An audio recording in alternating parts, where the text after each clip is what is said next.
नमस्कार फ्रेंड, मैं रंजीत और आप देख रहे हैं हमारे YouTube चैनल रंजीत रोजाना। और अभी मैं हूं कुंज महोत्सव सिल्ली पर और यहां पर आकर हमारे बड़े भाई हैं जो मेले पर आए हैं और मेले पर आकर कुछ सामग्री बेच रहे हैं जो बच्चों के लिए है। और इनसे मैं जानकारी थोड़ी बहुत प्राप्त कर लेता हूं कि इस मेले में क्या कुछ खास है और ये मेले कितने दिन के लिए लगे होते हैं। तो फिर आप कहाँ से आए हुए हैं? हम धनबाद से आए हैं। धनबाद से आए हुए हैं कुंज महोत्सव सिल्ली में।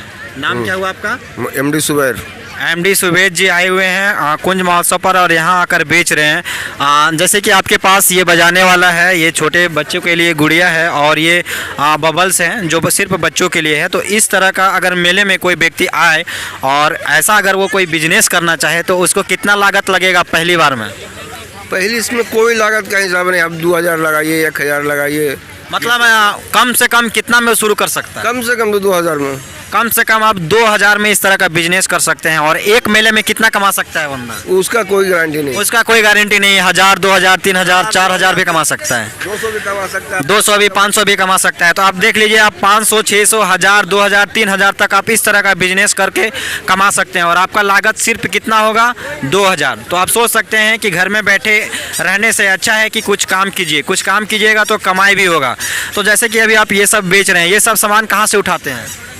हम लोग कलकत्ता से उठाते हैं। कहाँ से? कलकत्ता। कोलकाता से। तो कोलकाता पर जाइएगा, आपको इस तरह का बहुत सारा बाजार मिल जाएगा जो होलसेलर रेट पर मिलता है और होलसेलर दामों पर मिलेगा। वहाँ पर जाकर आप इसको अच्छे से परचेस कर सकते हैं। और कोलकाता में सिर्फ यही सब नहीं, बहुत सारा मार्केट लगता है खिलौने के लिए जो बिल्कुल सस्ता मिलता है, जिसका आप अनुमान लगा नहीं सकते। ऐसा है ना? हाँ सही। तो आप कोलकाता में कौन सा बाजार से सामान उठाते हैं? भी बड़ा बाजार से उठा लें। बड़ा बाजार से उठाते हैं। तो बड़ा बाजार में बहुत सारा होलसेलर सामान है। होलसेलर है। तो अगर कोई व्यक्ति इस तरह का बिजनेस मतलब करना चाहे और बाजार में बेचना चाहे तो उसको क्या करना होगा? मतलब कुछ तो परिस्थिति होता होगा ना, जैसे किसी परिस्थिति के साथ गुजरना होता होगा। मेरा कोई काम नहीं है तो बेकामी के लेकर के अपना खड़ा होगा। हाँ कि अभी इनका बात आप बिल्कुल ही सोच सकते हैं कि जिनका कोई काम नहीं हो वो इस काम को करे ताकि कुछ पैसा आप कमा सकते हैं। घर में बैठे रहने से अच्छा है कि कुछ काम करें, यही ना भैया? हाँ, ताकि कुछ आपका अर्निंग हो, कुछ कमाई हो और अच्छे से अपना जीवन पालन और कुछ कमाई भी कर सकते हैं और लोगों का भर पेट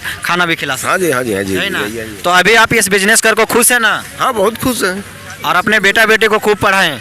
हाँ बेटा लोग को पढ़ा रहे हैं। 2 लड़की को तो शादी कर दी है। वाह, इससे बड़ी खुशी का क्या बात है। आप इस बिजनेस से कर अच्छे लोगों को पढ़ा लिए हैं और अभी पढ़ भी रहे हैं। तो ठीक है, आपका बहुत बहुत धन्यवाद है हमारे चैनल पर। ठीक है।